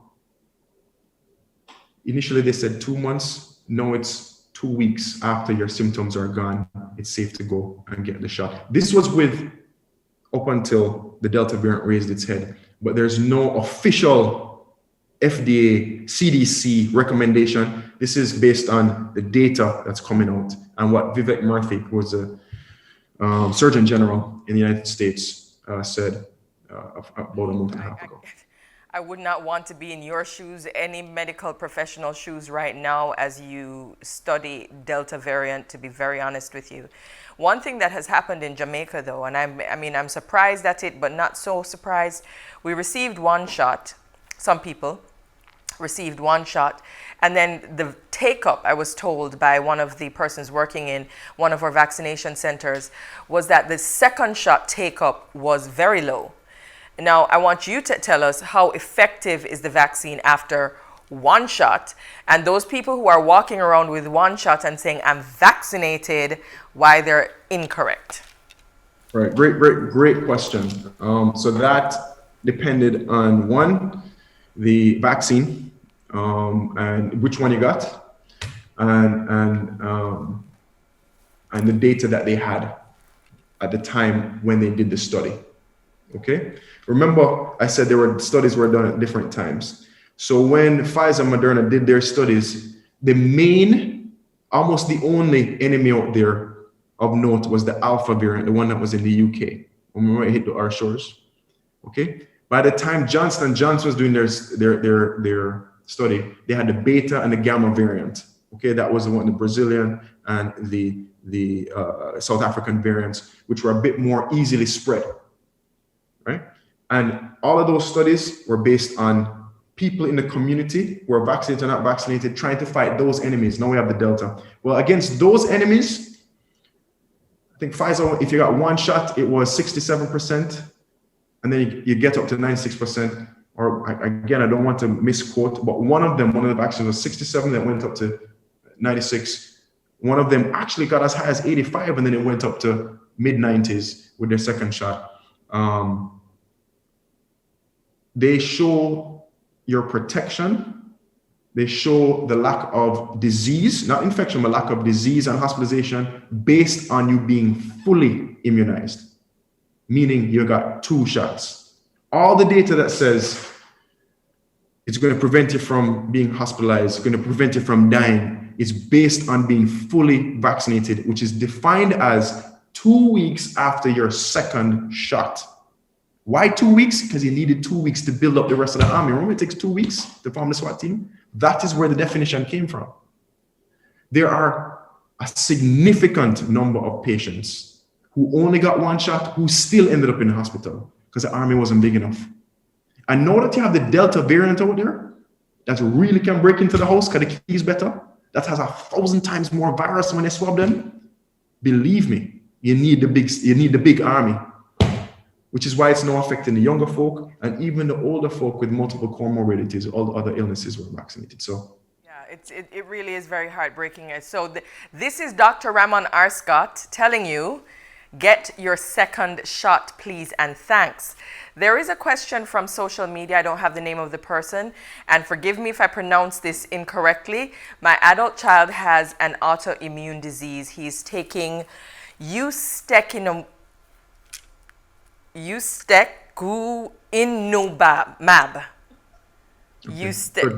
nod like you know exactly what I'm saying. That's good. Would he be okay after taking the vaccine? Great question. So, this is for the general audience. If you see it is one of the, if you want to play hangman and find words that nobody else knows, use those words, right? Anything that ends in mab, M-A-B, anything that ends in mab is a handcuff that we've created in our lab. Okay, that's what it is. So whether it is whichever mab, right? They created a mab against IL-6. They created a mab. That before a mab. A mab. That's it. Whatever mab is a handcuff. Okay, it's what we call a monoclonal antibody. Okay. Okay. Whatever the autoimmune disorder this patient has, they've given him handcuffs to. Autoimmune means your immune system is attacking you. Autoimmune. It means, hold on, it went to school and don't realize that, listen, I'm not supposed to attack myself. I know what I am, so I'm only supposed to attack intruders and anything that doesn't look like me, a mutation of me. But people with autoimmune disorders are not attacking themselves. So they create this handcuff for the cell within the army or the thing that it produces within the army, a cytokine, to stop it from attacking itself. What do you know about those patients? Those patients, they are susceptible, because if you want to put them one way, their army is distracted. They need that SWAT team. So my lupus patients, rheumatoid arthritis, you name the autoimmune disorder, please go get the shot.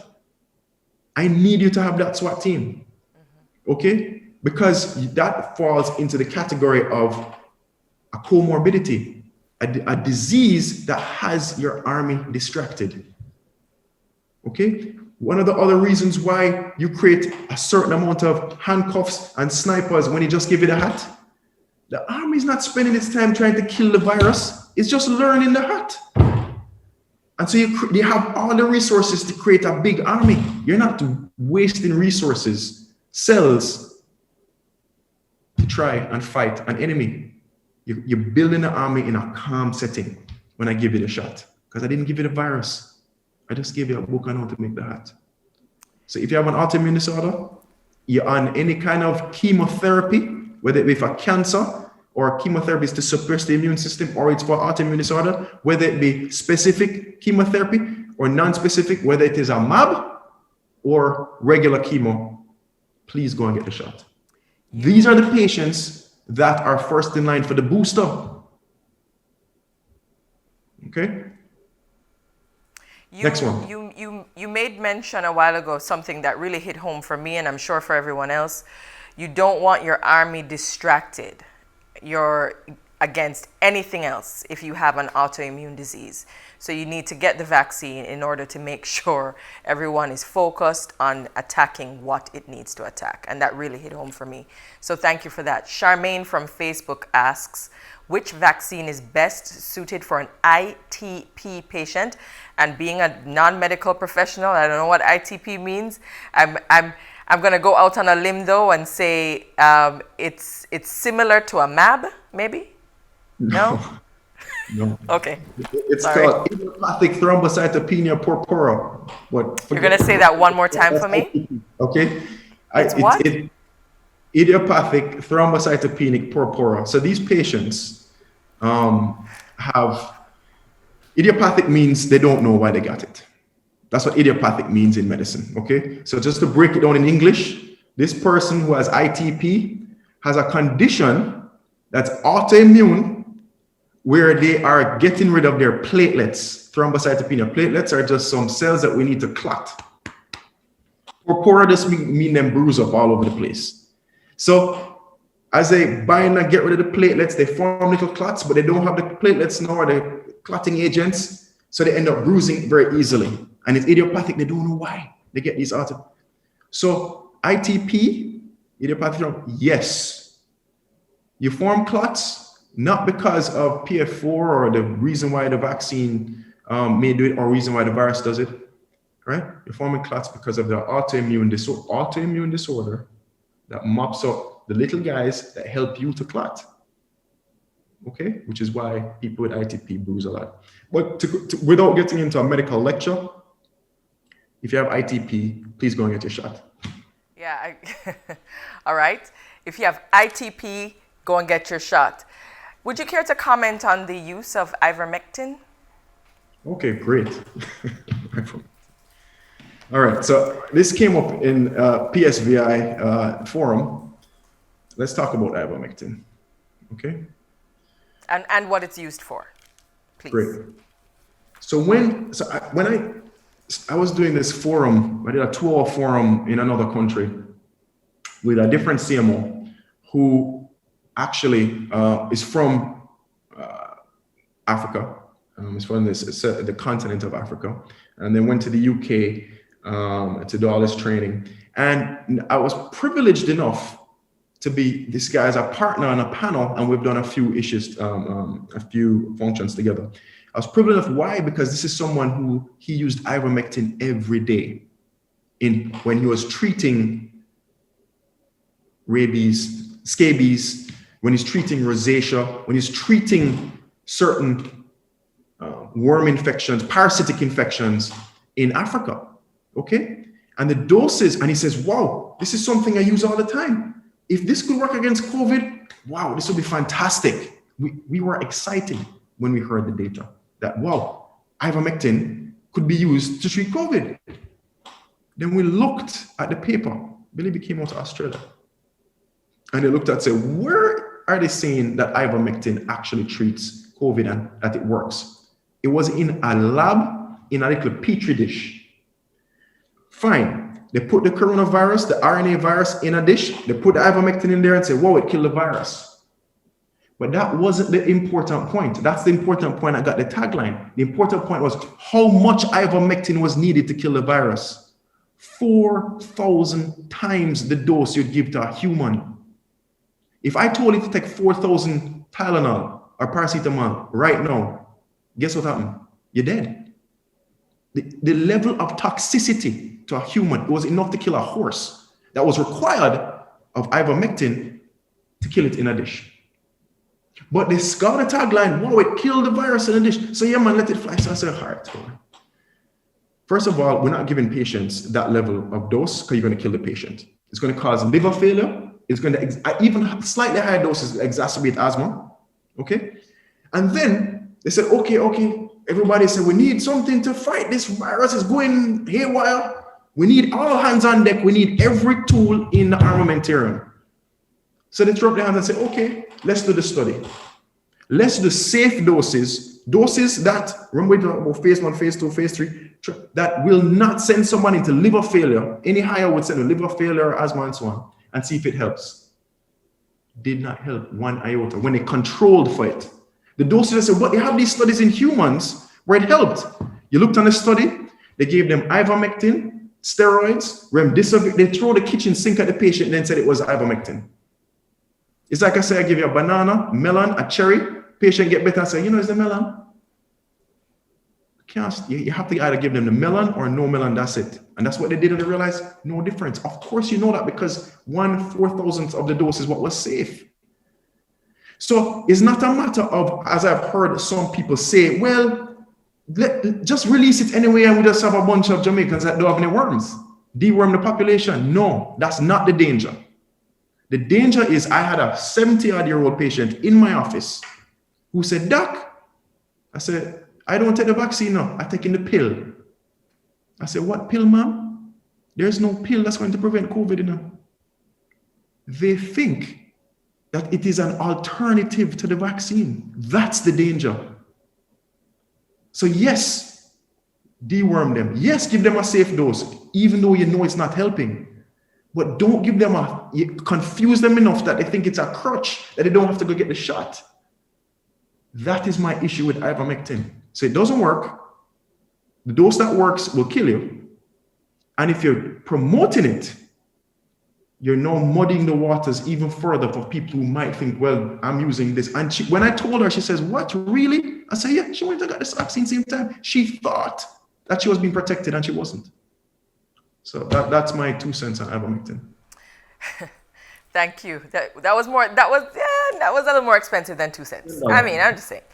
I just want to say, we do have some people who have just joined us. We have some team members who have left our chat here or on our Zoom chat and are now on social media heading home. And I want to reiterate, on August 27 and August 30, we are having our own vaccination blitz here at Sagicor Group Jamaica at our auditorium. However, it is for our team members and up to 4, no more than 4 of their friends.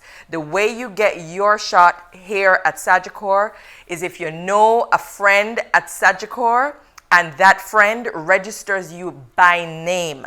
So Sagicor team, Sagicor Massive, if you know anyone who wants to be vaccinated using using our facilities here, they haven't had a chance to do it elsewhere. If you know anyone who needs to be vaccinated and they reach out to you, this is one time if somebody slide into your DMs, beg you to please answer so that you can register them to get their vaccination right here at Sagicor. It is free of cost to our team members, their dependents, their friends, and their family. Please take advantage of this opportunity. It's actually, I mean, we're Sagicor, we're a little bit extra, so it's going to be very exciting for anyone who comes on down to get vaccinated. This is August 27, and this is August 30. I'm just checking my notes here. To see if, okay, all right. So we're going to take one more question from Shauna from Instagram, who says, if you are vaccinated or not, you can get infected and infect others, and you can still die from COVID. I don't know about the can still die part, based on how much, based on how you have educated me, Dr. Arscott. So when they say get vaccinated to protect others, why are people still getting and passing the virus? Great question. So, by the way, if you want another summary of this talk with more graphics, a bit to kind of try and drive home some of the questions, some of the points that were discussed today. Yes, this is going to be posted, but you can also just go on YouTube and type in "The War on COVID" and my name with Ramon Arscott, and it's not quite as long as this. But it's a documentary, 50 minutes long, that the BBC went and added some more data to. So to your question on infection versus disease, when I did that talk, it was released on June 4th. Delta hadn't really raised its head very much. All the data shows. Remember I said you have the army. Alpha, beta, gamma, anybody breaks in, you can catch it, you'll test positive for COVID. But your army is there to cuff him and shoot him. So you didn't have enough to give away, and you didn't have enough to kill him.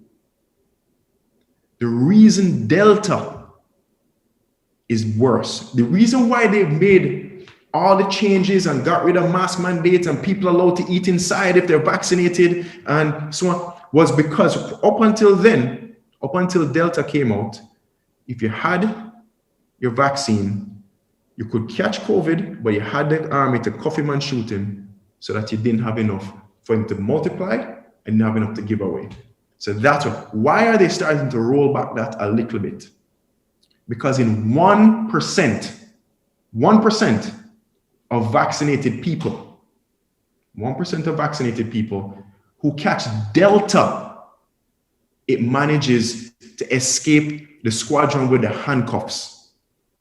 The data is showing 1%, the guys that have the handcuffs, the ones that go and catch it before it breaks into a cell, they haven't gotten the data on the SWAT team yet, but 1%, they slip out the handcuffs. The antibodies don't bind to the cell. So it gets a chance to break in and multiply, and which is why they're saying, if you look on there, patients who actually break through in that 1%, who are vaccinated and catch it, who happen to be who?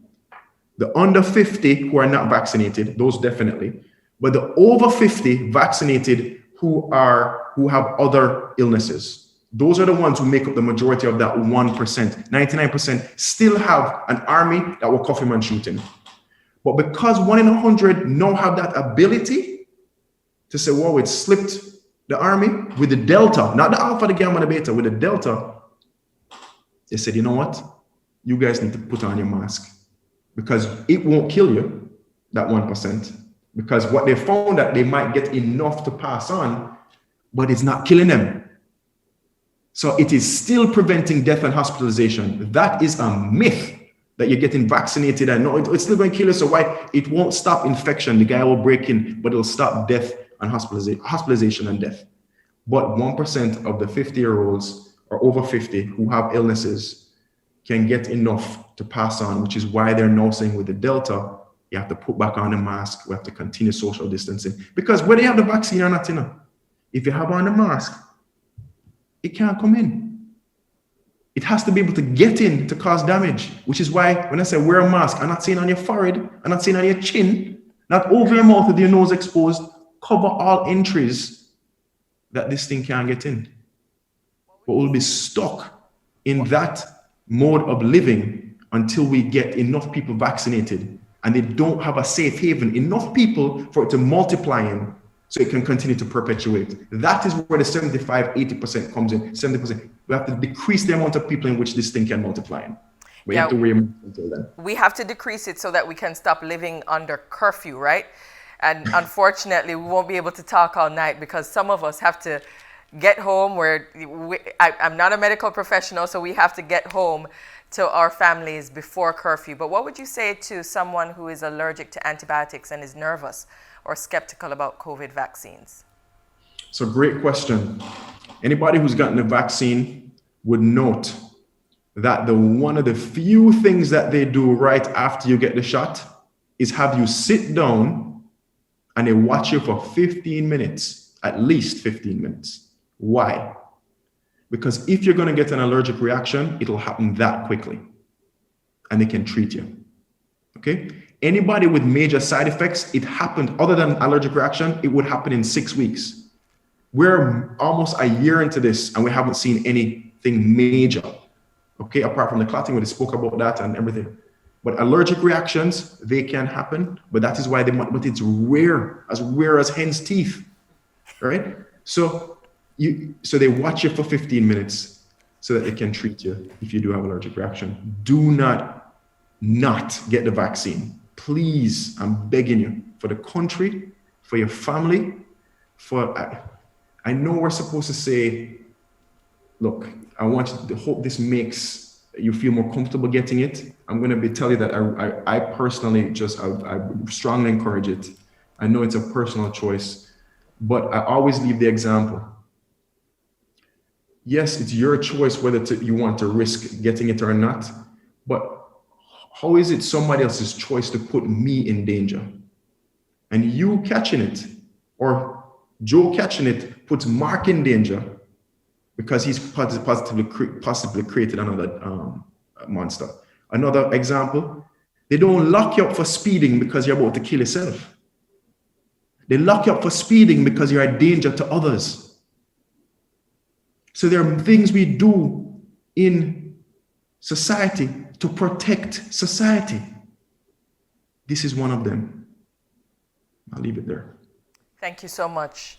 That's an excellent, leave it there, the end. In another forum, we'd say drop the mic, right? Okay, so Advantage General is also included.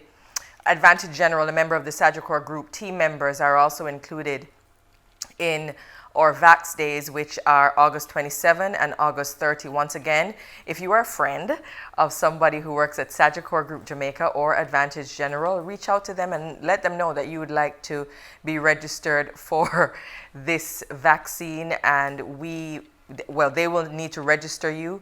Do not show up at Sagicor.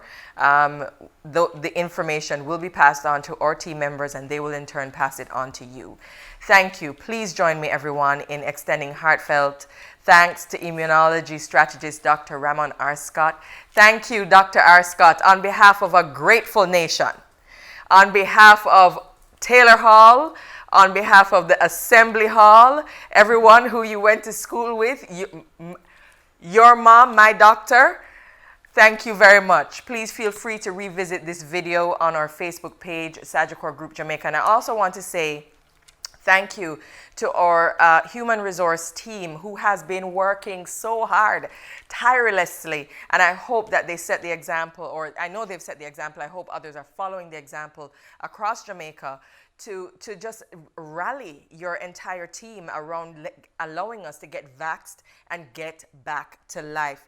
Once again, thank you all so much. Thank you, Sagicor team and Advantage General team and Panjam team and St. Vincent and the Grenadines. And I know I missed many persons. Thank you also, everyone who joined us. I hear we were actually live on YouTube.